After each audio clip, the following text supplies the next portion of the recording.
Hi, my name is Ben. I'm an engineer at Sienci Labs, and I'll be showing you how to put together the 4x8 AltMill.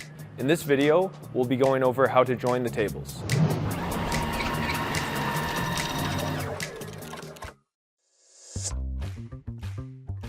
Before you begin leveling the machine, remember to clean the overhanging section of linear rail and rack on the short rail and the mating surface on the long rail of all debris. Place the two halves of the table in the location that you want to leave the machine.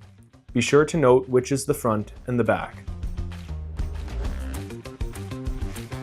Level the front half of the table using the provided custom wrench and a 17mm wrench. While leveling the table, leave the clamping nut that is on the top of the leveling foot loose. It is important that both tables are level and at the same height before moving on to join the tables together. The top surface of the Y-rails at the joint will act as a guide to make sure both halves of the table are at the same height and level. Install 6 M6x14 button head cap screws and 6 M6 T-nuts onto the Y-axis jointing plates. The T-nuts will be on the side of the jointing plate with the angled feature. Leave the T-nuts loose. Install the jointing plate into the T-slot of the Y-rails about the joint of the two tables. Do not tighten the T-nuts. Install the linear rail alignment tool into the Y-rail using the two holes closest to the joint. Do not tighten the linear rail alignment tool against the Y-rail at this point. Place the short rack section and the rack clamp about the joint with the teeth meshing into each other. Align one half of the table at a time by tightening the rack alignment clamp first, then the linear rail alignment tool, finishing by tightening the T-nuts of the Y-axis jointing plate. It is important that you tighten these alignment tools in that order.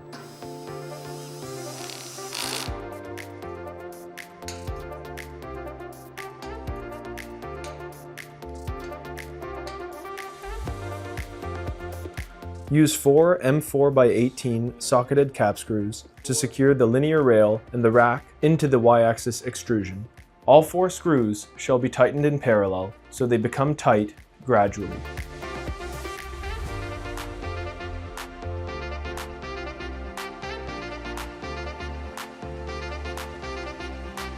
Remove the rack clamp and the linear rail alignment tool and repeat the process on the other side's joint.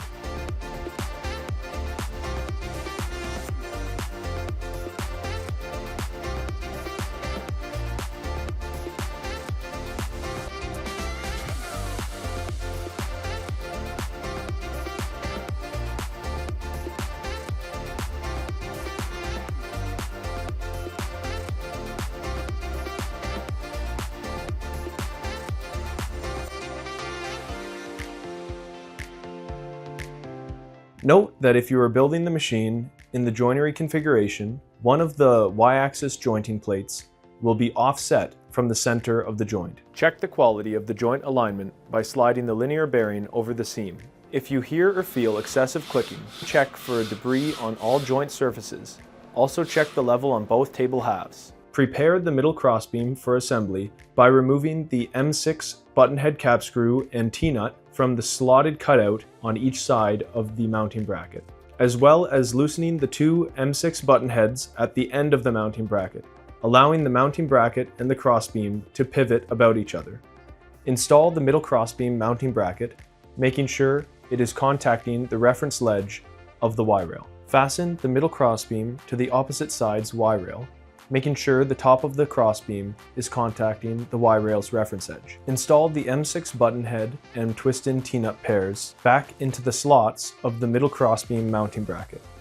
Begin tightening the M6 T-nut fastener pair on the flange side of the middle crossbeam first. Finish by tightening the remaining 3 M6 fasteners on the middle crossbeam mounting bracket.